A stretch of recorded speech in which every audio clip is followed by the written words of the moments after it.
Have you ever read a good book and asked yourself why doesn't this have a film or show adaptation?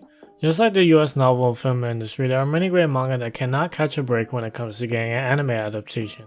As of recently, the anime industry has been getting more and more ambitious when it comes to adapting many great works such as Jujutsu Kaisen, Horimiya, Beastars, Quintuplets, and so many more. However, there has been a manga that I've read since my senior year of high school that still hasn't gotten the anime adaptation that I think it deserves. If you've already read from the title, that manga is Komi Can't Communicate, a sweet, funny, lively, and somewhat dramatic slice of life manga about a girl with social anxiety. Hey everyone, it's Verasitus, and today let's talk about Tomohito Oda's work, Komi Can't Communicate, and why you should read it. However, before I start the video, please leave a like and subscribe, and if you didn't like the video, you can always take it back. Anyways, let's get back on with the show. Tadano is your average high school boy. He has average looks, grades, fashion, height, and more. If you can name it, he's probably average at that too. In his school, there's this popular girl named Komi, who is the beautiful and elegant ice queen. Except Tadano finds out that she isn't cold to be mean or uninterested, she just has crippling social anxiety. After finding out the truth, Tadano and Komi become friends, and with Tadano's help, they set a goal: make 100 friends. Thus begins the crazy journey of helping Komi overcome her social anxiety, where she will make friends with some very unique individuals.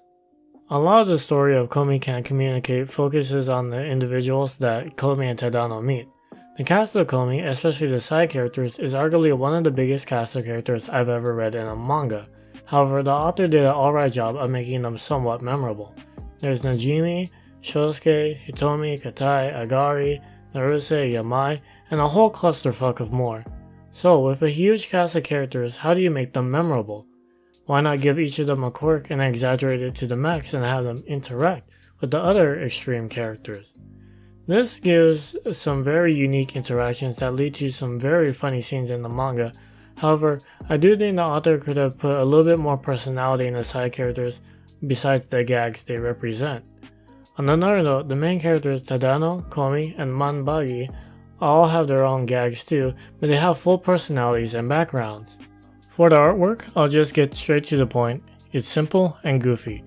There was this one time I saw a post on Reddit where people were comparing the art from the first chapter to all the chapters after it, and the change was really funny to look at. However, most of the time, you'll be looking at very comedic art like this. To me, there's not really anything that stands out about the art style, and that's not a bad thing. In fact, given the comedic nature of the series, I think it fits well and it has a slight charm in its way. So why do I like this manga? Komi Can't Communicate is a very lighthearted comedy with a touch of romance. The manga really isn't story focused and leads towards more the episodic comedy kind of format that you see in Sekike or Asobe Asobase, which I am okay with. As for the comedy itself, it isn't funny as Grand Blue Dreaming or Nichijou, but it is fun and there are a lot of adorable moments as well. Seeing Komi being socially awkward also kind of resonates with me since I'm an introvert myself. If I recall correctly, there's this one scene where she has to do a group project or assignment with strangers, and it's just pretty awkward.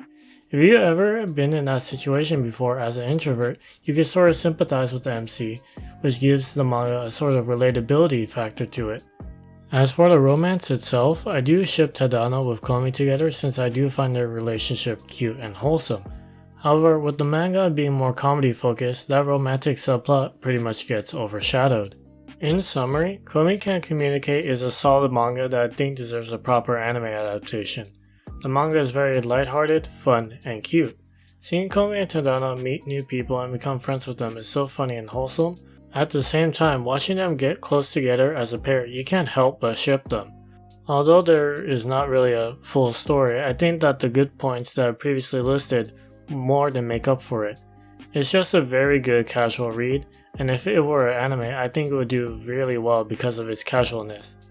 Anyways, I got my first exams coming up, so I'll be taking my leave. This is Verasitus, wishing you a great day, and see ya.